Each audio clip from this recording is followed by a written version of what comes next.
تو ان دو چیزوں کو کبھی ہاتھ سے نہ جانے دیں، یہ ہمارا اینٹیڈوٹ ہے، ایک ول پاور انشاءاللہ، دوسرا اللہ تعالیٰ سے تعلق، اللہ سے تعلق سے ایمان بڑھے گا ہمارا، جب ایمان بڑھے گا ہم میں کیپیبلٹی آئے گی مشکل حالات کا مقابلہ کرنے کی، لیکن وہ ایمان بڑھانے کے ذریعے آپ کو پتہ ہونے چاہیے، اس میں سب سے بڑا ذریعہ ہے اللہ کی عبادت کرنا، اللہ تعالیٰ سے دعا کرنا اور قرآن مجید پہ غور کرنا، قرآن پڑھنا۔ تو قرآن کی کچھ آیات میں آپ کے سامنے رکھتا ہوں۔ سب سے پہلے سورہ یونس میں اللہ کہتے ہیں یا ایھا الناس قد جاءتکم موعظۃ من ربکم، او مین کائنڈ، اے انسانوں تمہارے رب کی طرف سے موعظہ، واعظ کرنے والی چیز تمہارے تک آئی ہے، نصیحت کرتی ہے یہ کتاب، انسٹرکشن ہے تمہارے رب کی طرف سے، وشفاء لما فی الصدور، اور اس میں شفا ہے، اس میں ہیلنگ ہے فار دی ہارٹس، جو ہمارے ہارٹس ہیں، جو قلب ہے اس کے لیے اس میں شفا ہے، وہدی ورحمہ، ہدایت ہے، رحمت ہے، للمؤمنین، مؤمنین کے لیے۔ مومنین کون ہوتے ہیں؟ ایمان والے۔ ایمان کیا چیز ہوتا ہے؟ ایمان کے تین تقاضے ہیں، کوئی بتا سکتا ہے؟ ایمان والا کون ہوتا ہے؟ ایمان کے تین تقاضے، کیا تقاضے ہیں ایمان کے؟ ایک بندے میں تین تقاضے ہوں گے تو وہ ایمان والا ہوگا۔ میں ایک ہنٹ دے دیتا ہوں، اٹرنس آف دا ٹنگ، سب سے پہلے ایمان کی شرط ہے کہ زبان سے اقرار کر، آمنت باللہ و رسولہ، آمنت باللہ و ملائکتہ و کتبہ، میں ایمان لاتا۔ دوسری شرط utterance of the tongue, affirmation in the heart, heart میں کنفرمیشن، یہ نہیں بس ٹنگ سے اٹر ہو رہا ہے، کنفرم بھی ہے۔ جیسے مثال کے طور پہ میں کہوں میں پاکستانی لا مانتا ہوں، لیکن میں ریڈ اشارے پہ کھڑا نہیں ہوتا، جب پولیس نہیں ہے ادھر ادھر میں بھاگ جاتا ہوں، کیونکہ افرمیشن نہیں ہے نا، ہارٹ میں نہیں میں نے کنفرم کیا۔ میں کہتا ہوں جب تک پولیس کھڑا ہے میں ریڈ اشارہ فالو کروں گا، جب موقع ملے گا نکل جاؤں گا۔ تو یہی ہوتا ہے، مسلمان وہ نہیں ہوتا جو لوگوں کو دکھانے کے لیے اچھا بن رہا ہے اور جب موقع ملا تو گناہ کر لیا، کیونکہ اللہ پہ ایمان ہی کوئی نہیں کہ اللہ دیکھ رہا ہے، ایمان بہت ویک ہے۔ تو دوسری کنڈیشن ہوتی ہے افرمیشن ان دی ہارٹ، اور تیسری ایکشن آف دا لمز۔ یہ تین چیزیں ہم عقیدے میں پڑھتے ہیں، ایمان کا جب چیپٹر آتا ہے، عقیدہ پورا ایک سبجیکٹ ہے۔ Number 1 confirmation, utterance of the tongue, number 2 affirmation in the heart, and number 3 action of the limbs۔ جب آپ کہہ رہے ہو میں ایمان لایا ہوں، کنفرم ہے آپ کو دل میں، تو پھر اب ایکشن کرو۔ ایکشن کیا ہے؟ جب اذان ہوئی تو نماز پڑھنے جاؤ، شو کرو تم مومن ہو۔ یہ تو نہیں نا کہ سستی کر لی، کوئی فیملی گیدرنگ چل رہی تو اتنا ایمان ہی نہیں کہ اٹھ کے میں نماز پڑھ رہا ہوں، فٹ بال میچ چل رہا ہے نماز ہی نہیں پڑھی، بس گھر میں پڑھ لی، اس کا مطلب ایمان کمزور ہے، وہ ورکنگ ہونے والی ہے اس پہ۔ اوکے، تو یہ مومنین کے لیے، ایمان والوں کے لیے اس میں شفا ہے، اس میں ہیلنگ ہے فار دی ہارٹس، اور اس میں جو ہے وہ گائیڈنس ہے اور مرسی والا ایسپیکٹ بڑا زبردست ہے کہ اس میں رحمت۔ اسی لیے میں کہتا ہوں کہ اپنے گھروں میں قرآن چلایا کریں، تلاوت چلایا کریں، صبح صبح اکثر پرانے جب میرا دور تھا، جب میں آپ کے جتنا تھا، آپ لوگوں کے جتنا، پی ٹی وی چینل آتا تھا، اس پہ تلاوت چلتی تھی۔ آج جو ہے بڑا عرصہ ہو جاتا ہے ہمیں تلاوت سننے کو ملے، اپنے گھروں میں، اپنی گاڑیوں میں، اپنے ورک پلیس میں، تو ہم پہ رحمت کیسے نازل ہونی؟ اس لیے رحمت کے لیے بہت ضروری کہ قرآن اس گھر میں چلے۔ اور دیکھیں اس میں جو دلوں کا ذکر ہے نا، کہ اس میں شفا ہے دلوں کے لیے۔ دل، قلب جو ہے یہ آپ کا موسٹ امپورٹنٹ پارٹ، کیونکہ قلب، ایمان قلب میں ہوتا ہے اکارڈنگ ٹو اسلام۔ اپنے قلب کو، اپنی انوسینس کو پروٹیکٹ کریں، اپنی آنکھوں کو وہ چیز مت دکھائیں جس سے آپ کی انوسینس ضائع ہو، اپنے آپ کو وہ کنٹینٹ مت سنائیں جس سے آپ کی انوسینس خطرے میں پڑے، چاہے وہ ٹک ٹاک کا کنٹینٹ ہے، چاہے وہ ایسا مذاق ہے جس سے آپ کی انوسینس جا سکتی ہے۔ کیونکہ انوسینس یقین کریں، آپ کسی گاؤں والے بندے کے ساتھ بیٹھے جسے کچھ نہیں پتا، آپ حیران ہو جاتے ہیں یار کتنا انوسینٹ ہے۔ ابھی ریسنٹلی میں کسی کے پاس بیٹھا، آپ اس کی باتیں سن کے وہی پرانی ذہنیت کہ ماں باپ کی خدمت اور بڑوں کی خدمت اور ویلیوز کو فالو کرنا، بڑا ہمارا جو بچہ ہے اسکول کا، ہر بات میں گندا میننگ، انوسینس کہاں گئی؟ کیونکہ کنٹینٹ ویسا دیکھ رہا ہے نا، ہر چیز سے گندا میں، ہر ورڈ کا گندا میننگ، ٹیچر کی ہر بات کا گندا میننگ۔ وہ ٹیچر کو سمجھ آ رہی ہوتی بہت اچھے سے، لیکن ہر چیز میں گند، ہر چیز میں گند، کلچر ہمارا یہ بن چکا ہے۔ تو اپنے دل کو پروٹیکٹ کریں، آپ کا دل بہت قیمتی ہے، اس کو بچائیں، اس کو ایکسپوز نہ کریں، اس کا کوئی قصور نہیں ہے۔ آپ کو پتہ ہے رسول اللہ صلی اللہ علیہ وسلم کی حدیث ہے کہ جب انسان صبح اٹھتا ہے اس کے سارے لمز، یعنی اس کے ساری چیزیں زبان سے پناہ مانگتے ہیں، زبان کے آگے، صحیح حدیث ہے، اور کہتے ہیں کہ ہم تیرے رحم و کرم پہ ہیں، ہمارا خیال کر لیں، اگر تو نے صحیح زبان الفاظ ادا کیے ہم ٹھیک رہیں گے، اللہ کا ذکر کیا، کوئی اچھی بات کی، سوچ سمجھ کے بولا، لیکن اگر تو نے فضول گفتگو کی تو پھر ہم بھی جو ہے وہ مسئلے میں پڑ جائیں۔ تو یہ ہے زبان، اور زبان کا کنیکشن دل سے۔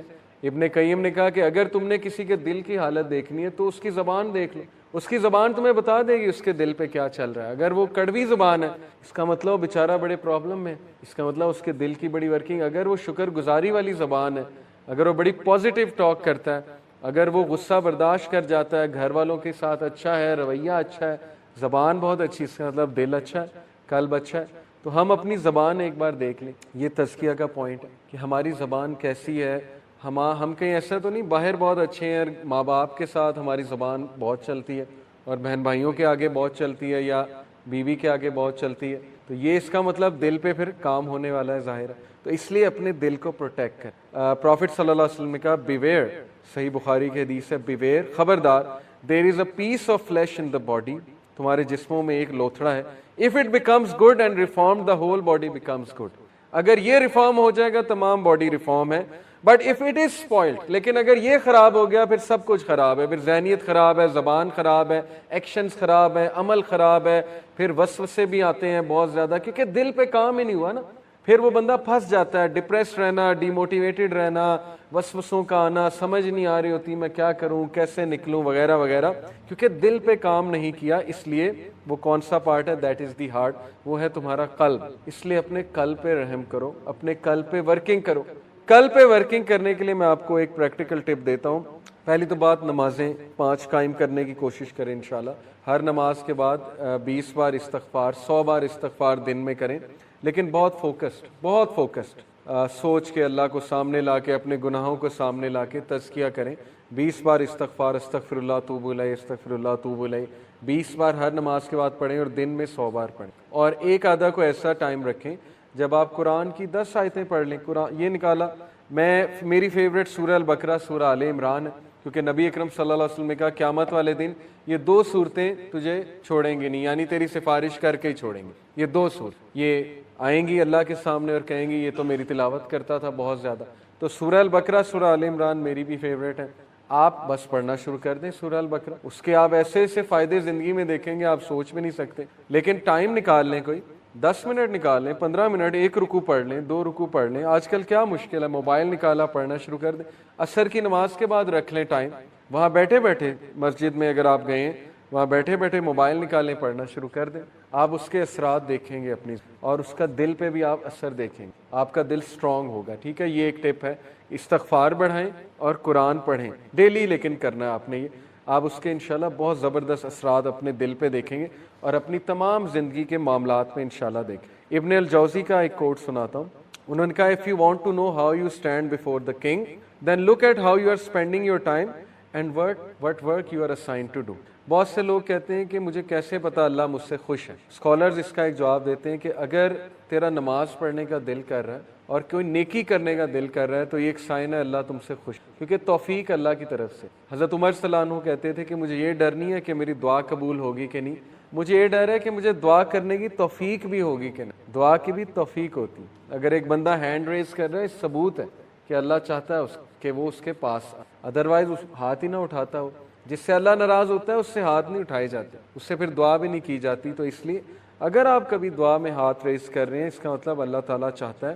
سو if you want to know how you stand before the Lord, before the king, اگر آپ یہ جاننا چاہتے ہیں کہ آپ کا کیا مقام ہے اللہ کے سامنے، بادشاہ کے سامنے، پھر یہ دیکھیں کہ آپ اپنا ٹائم کیسے اسپینڈ کر رہے ہیں. بڑا سمپل کرائٹیریا، آپ کا ٹائم کہاں جا رہا ہے. اگر تو اچھے کاموں میں جا رہا ہے، پروڈکٹیو کاموں میں جا رہا ہے، اچھے کاموں میں بہت سی چیزیں، ضروری نہیں اچھے کام سے مراد نماز ہی ہے، وہ تو پیک کا اچھا کام ہے. اچھے کاموں سے مراد گھر کے کام بھی ہیں، اچھے کاموں سے مراد کسی کی مدد کرنا بھی ہے، اپنی ذمہ داری کو نبھانا بھی اچھے کام میں آتا ہے.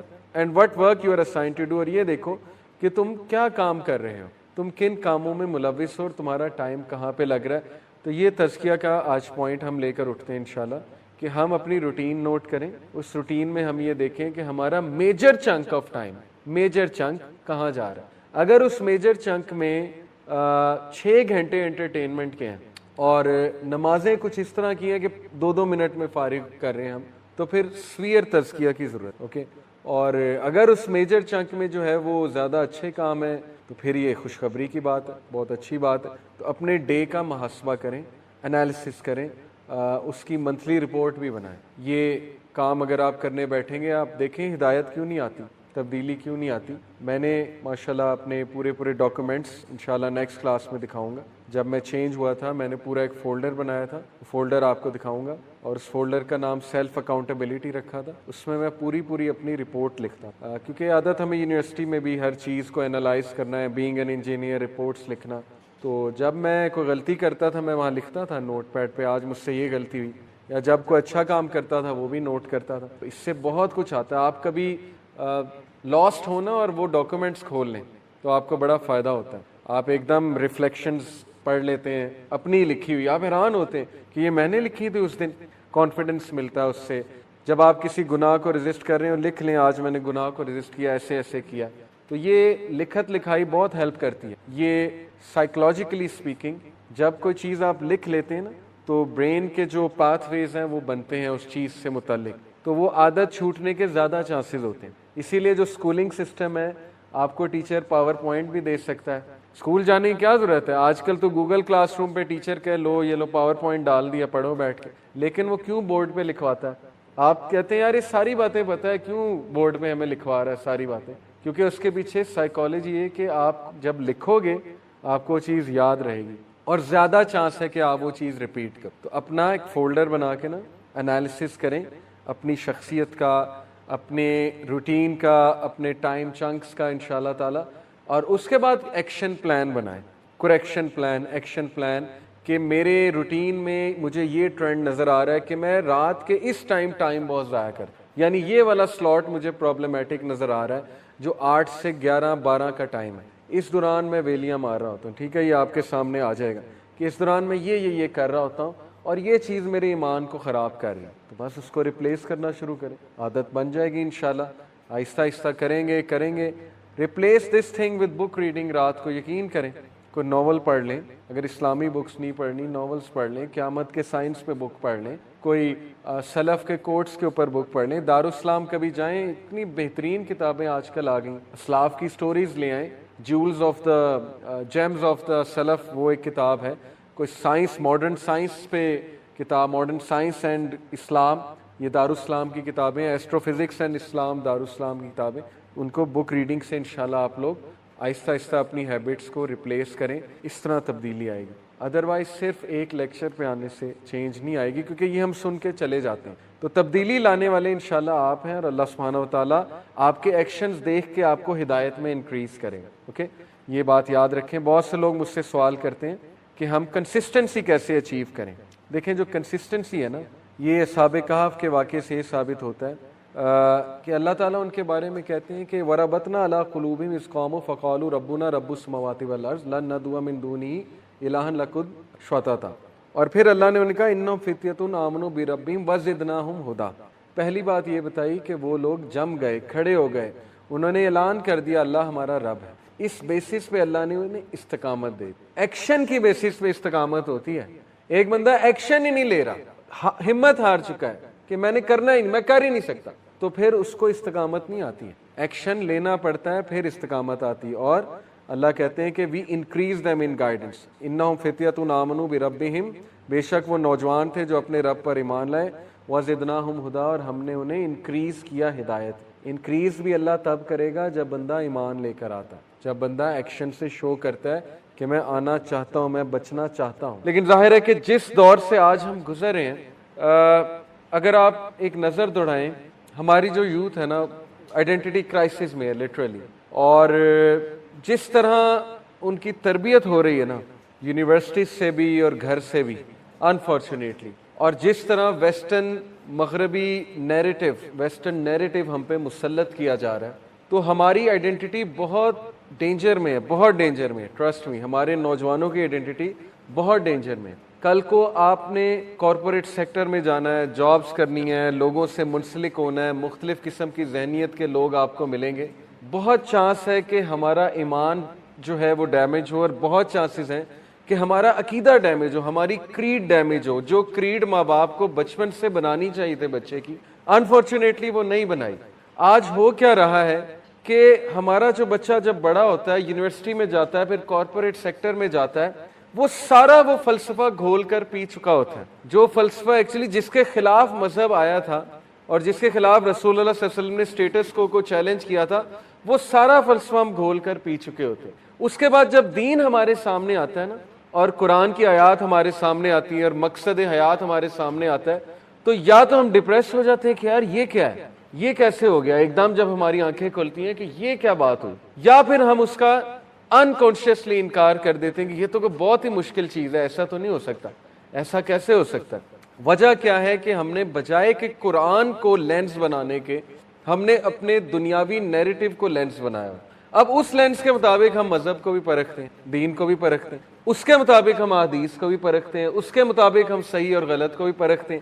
جب کوئی حدیث مزاج کے مطابق مل جائے ہم کہتے ہیں یہ اسلام ہے، جب کوئی حدیث مزاج کے خلاف، سائیکالوجی کے خلاف جائے تو ہم اس کو چیلنج کرنے لگ جاتے ہیں. ہم پھر سوچتے ہیں کہ یار پتہ نہیں یہ بات کیسے ہو سکتی ہے، تو سمجھ میں آنے والی نئی بات ہے. قرآن کی جب بہت ایسی آیات سامنے آئیں جو ہمارے فائدے کی آیات ہیں، ہم کہتے ہیں یہی اسلام ہے، عین اسلام یہی ہے.